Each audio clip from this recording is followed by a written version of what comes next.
দেবিদ্বার উপজেলা স্বাস্থ্য কমপ্লেক্সে জাইকার অর্থায়নে দেবিদ্বার উপজেলা স্বাস্থ্য কমপ্লেক্সের সার্বিক সহযোগিতায় দেবিদ্বার উপজেলার মাঠ পর্যায়ে স্বাস্থ্য কর্মীদের এনসিডির উপরে একদিনের প্রশিক্ষণের আয়োজন করা হয়।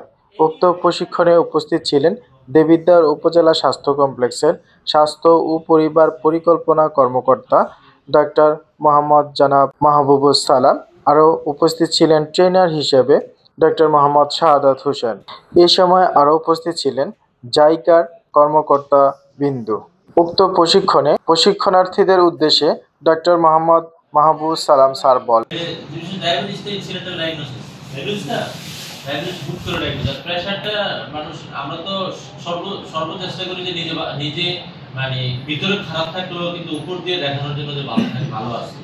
তো এরকম প্রেসারটাও এরকম যে অনেক চেষ্টা করেছে শরীরের সাথে অ্যাডজাস্ট করার জন্য, পরে দেখা যায় না তার ঘুম হচ্ছে না, মাথা ব্যথা করতেছে, শরীর অস্থির লাগতেছে, বমি ভাব লাগতেছে।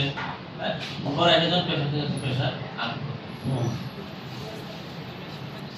আমি একটা জিনিস আপনাদের বলবো, এলাকাতে যারা প্র্যাকটিস করেন বা দোকানদারিতে দোকানে বসেন এইসব রোগী আপনারা ডিল করবেন না।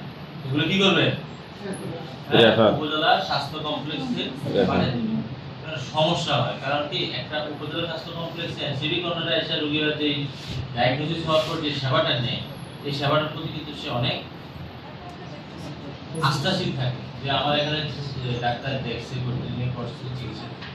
আপনারা যে একটা রোগীরা হুট করে একটা অ্যামলোডিন একটা কথা দিচ্ছেন, আপনি ওষুধটা খান, সে কিন্তু 5টা 10টা কথা খাওয়ার পরে একটু টাকা যখন একটু ভালো লাগবে, পরে 10 দিন সে আসবেও না, খাবেও না, পরে হুট করে একদিন সে রাস্তায় করে আসে, হঠাৎ করে একদিন পরে দেখো যে থেকে এক পাশ অবশ্যই হচ্ছে স্ট্রোকের সাইন। এগুলো সচরাচর হচ্ছে। একটা ইসকেমিক স্ট্রোক বা হেমোরেজিক ইসকেমিক স্ট্রোক হলে তো আমরা চিকিৎসা দিই, হেমোরেজিক স্ট্রোক হলে তো আসলে তার আর বাঁচানো যায় না, খুব কম সময়ে হেমোরেজিক স্ট্রোক কিন্তু আমরা করতে পারি। তো এগুলো কিন্তু আমরা উপজেলা স্বাস্থ্য কমপ্লেক্সে এনসিডি কর্নারে